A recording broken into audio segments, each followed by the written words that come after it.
Har du lyst på Brudhella, men synes det er litt vanskelig å velge størrelse og tykkelse? Da er jeg her for å hjelpe deg med det nå. Jeg er Per Kjetil fra Minera Skiferskolen. Det er med skifer som det er med klær faktisk. En mellomstor størrelse behøver ikke å være den samme hos forskjellige produsenter. Derfor er det lurt å sjekke hvor mange heller det er per kvadratmeter. Vår mellomstor for eksempel, den trenger 2 til 5 stykk for å fylle 1 kvadratmeter.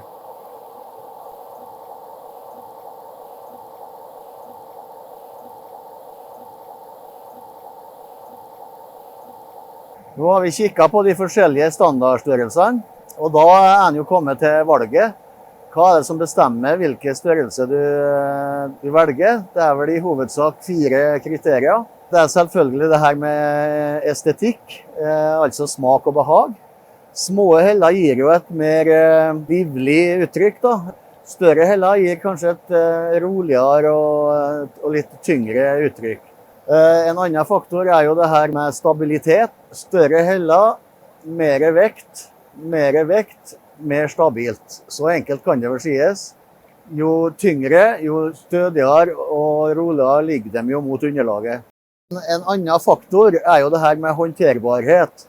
Og det er klart at jo mindre hellene er, jo lettere er de, og jo enklere er de jo å håndtere i det du skal legge den der skiferen. Så er det jo selvfølgelig det her med pris.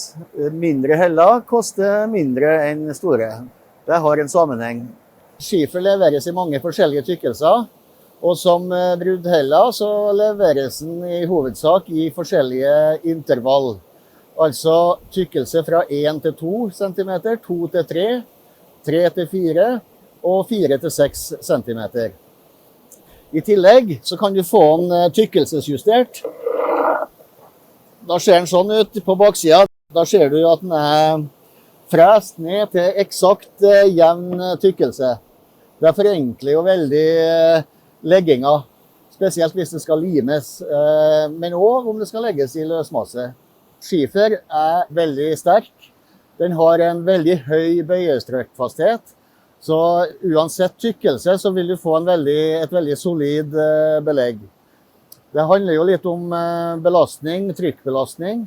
Skal det limes for eksempel på en betongplate, så er jo tykkelse 1 til 2 cm mer enn godt nok. Skal det legges i grus på en plass i hagen din for eksempel, så er det jo enten 2 til 3 eller 3 til 4 cm som gjelder. Skal du opp på kjørestert, skal det kjøres lett personbil for eksempel innpå, kanskje det er en maskin inn for brøyting om vinteren, da må du opp på 4 til 6 cm.